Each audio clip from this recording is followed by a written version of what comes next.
Oke, assalamualaikum warahmatullahi wabarakatuh. Selamat pagi, siang, sore, malam, lur. Kembali lagi dengan saya Kenal Surulmam. Mohon maaf kalau suaranya agak ngelokor atau agak serak karena lagi posisi flu dan batuk.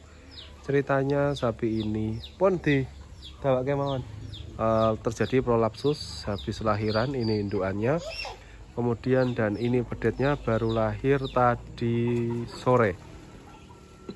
Sekitar jam 4 sore, sekarang posisi sudah setengah 6 sore. Nah, proses prolapsus ini itu adalah dimana suatu resanan yang terlalu berlebihan, terus kemudian dikocari pak, kocari mas pak, yang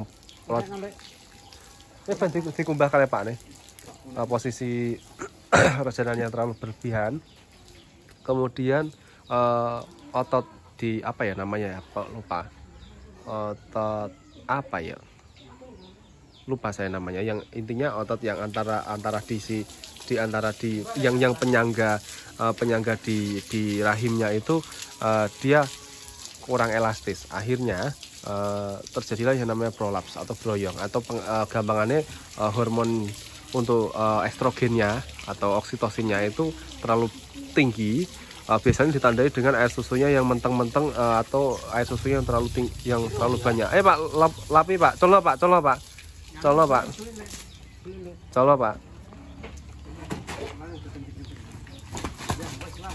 Nah, terus untuk proses prolapsus seperti ini atau prolapbroyongnya itu, yo wis dibener ngoten niku ah, engke diawer-awer kayak mriku lho cagak.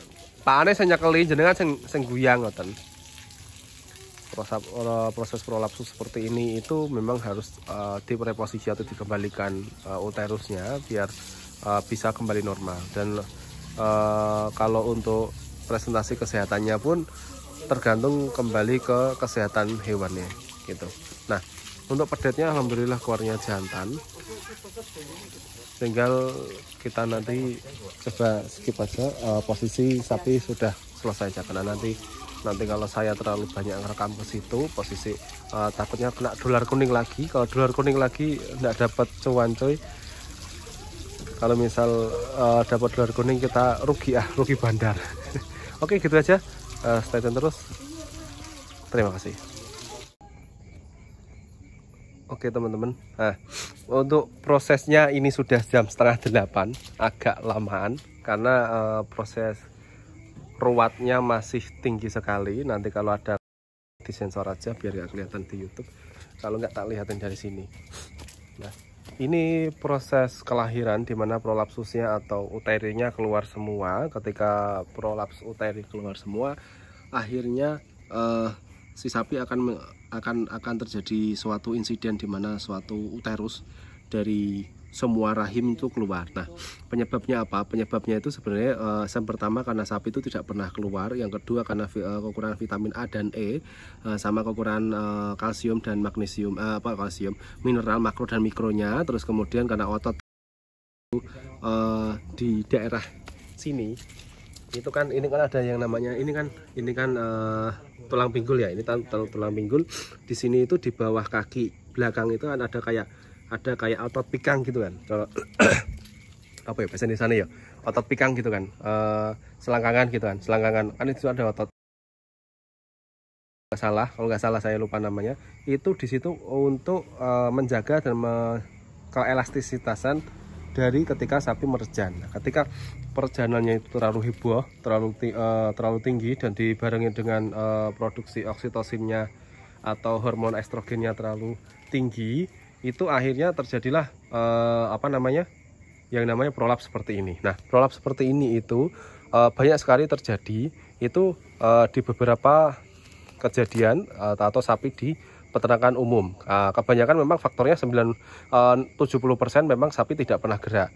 Yang pertama, yang kedua karena sapi kekurangan mineral makro dan mikronya. Yang ketiga karena terlalu tinggi akan kadar asupan estrogennya, estrogennya atau oksitosinnya. Nah, untuk hormonalnya tadi itu sebenarnya bisa dicegah dengan cara diberikan pemberian tinggi akan protein. Karena tinggi akan protein itu yang namanya hormon progesteron itu bisa akan naik secara drastis ketika di kelahiran. Tapi efek sampingnya itu waktu lahirannya agak lama. Nah, makanya sebenarnya untuk pemberian sapi lahiran itu yang namanya mineral makro dan mikro dan pemberian pakan yang cukup protein itu pun juga perlu. Nah, jangan kalian nyemak ya, kalian dungok ya. Nah, tak cerita. Ini bapak ya. Nah, sesore ini selama 2,5 jam tadi berkecimpung dengan saya. Terus yang ini kemarin sudah saya selesai saya IB Jalan Pinten Sasi, Pak. 2, 3. Yang saya ini setunggal. Dereng saulan Mas. Dereng saulan nggih. Nggih. Oh, ternyata baru selesai saya IB, saya lupa. Nah, kemudian seperti itu. Terus yang kedua, teman-teman kalau ini kan udah selesai ya. Teman-teman kadang kan tanya, "Mas, kalau sudah selesai gimana sih Mas baiknya?" Tunggu aja nggak apa-apa.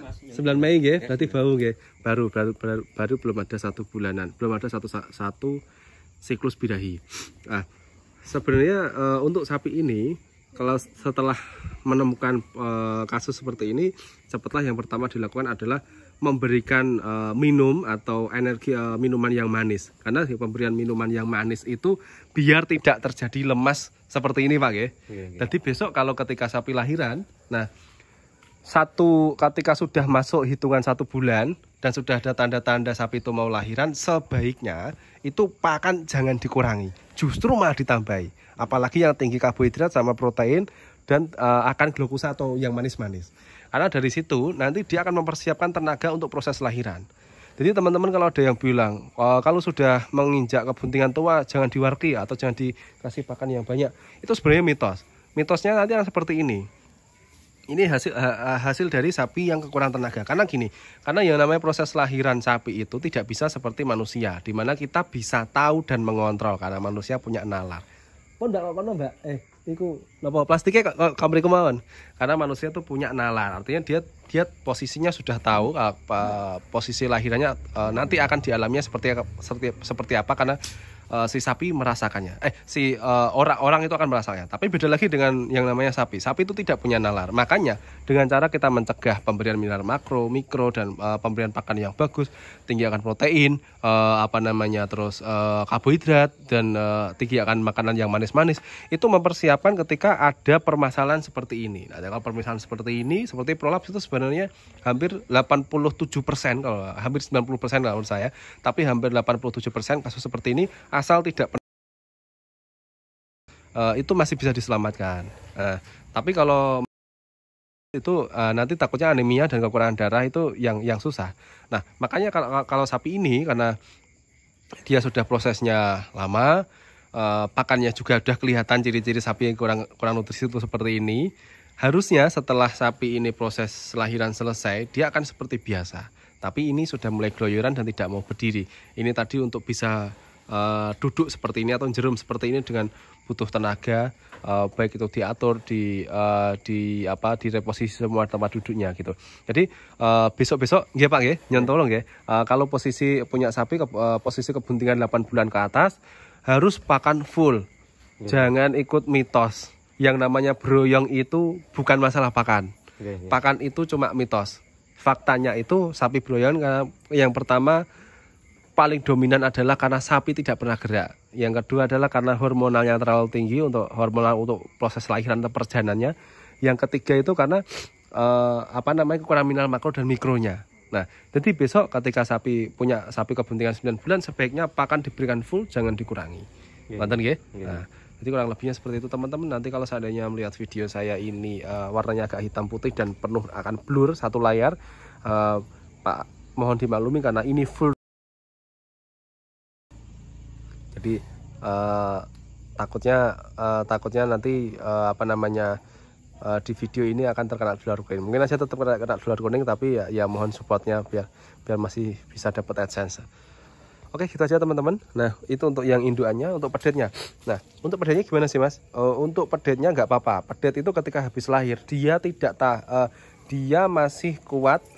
Tidak makan selama 3 hari seperti manusia. Manusia itu kan ketika bayi yang habis lahir itu tidak boleh dikasih sufor, walaupun ibunya itu tidak terlalu keluar asinya. Nah, seperti sapi itu 3 hari pertama dia adalah ada kolesterolnya. Tapi yang namanya sapi itu tidak seperti manusia, di mana dia daya hidupnya tuh tinggi sekali. Jadi akhirnya tetap nanti akan proses berdirinya akan lebih cepat daripada manusia, karena dia akan memaksakan kalau tenaganya sudah pulih. Nanti tunggu aja 2 jam sampai 3 jam, insya Allah nanti malam ini paling berdiri. Bismillah. Tapi untuk pedet ini kalau misal nggak mie nggak apa-apa Mas. Nah, untuk cara biar bisa mendapatkan yang namanya kolostrum itu gampang. Ketika pedet ini nggak mau mie, kolostrum itu sedikit aja nggak apa-apa. Nah, nanti diambilkan dari air susunya. Nanti ngeten Pak ya. Okay. Untuk indukane minta tolong dipereske air susunya 1 gelas atau 2 gelas. Banyaknya nanti diminumkan ke pedete. Gunanya apa? Biar telek gagak atau sisa makanan di saat di dalam kandungan itu bisa keluar. Karena nanti kalau tai gagaknya selama 1 hari 1 malam ini tidak bisa keluar, nanti pedetnya ke depannya kesehatannya akan menurun. Nonton ya.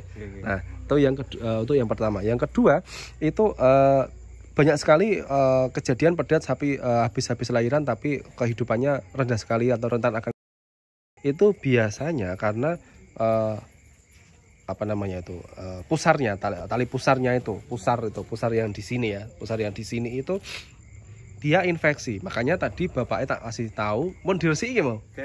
Nah, tak kasih tahu. Nah, tolong setiap kali pedet lahiran, yang namanya hewan itu tidak punya naluri kayak kita. Kita kan punya naluri setiap kali kotor akan cuci tangan. Hewan itu beda Pak. Jadi mohon untuk diberikan dicuci dulu, ya, dicuci dulu, kemudian dikasih obat merah, kemudian dikasih tali dikenditi muter di perutnya kayak gini. Jadi biar agak lebih higienis. Nah, cukup aja 1 minggu. Nanti ketika biasanya kalau sudah 2 hari 3 hari itu akan kering. Kalau sudah kering itu udah bebas.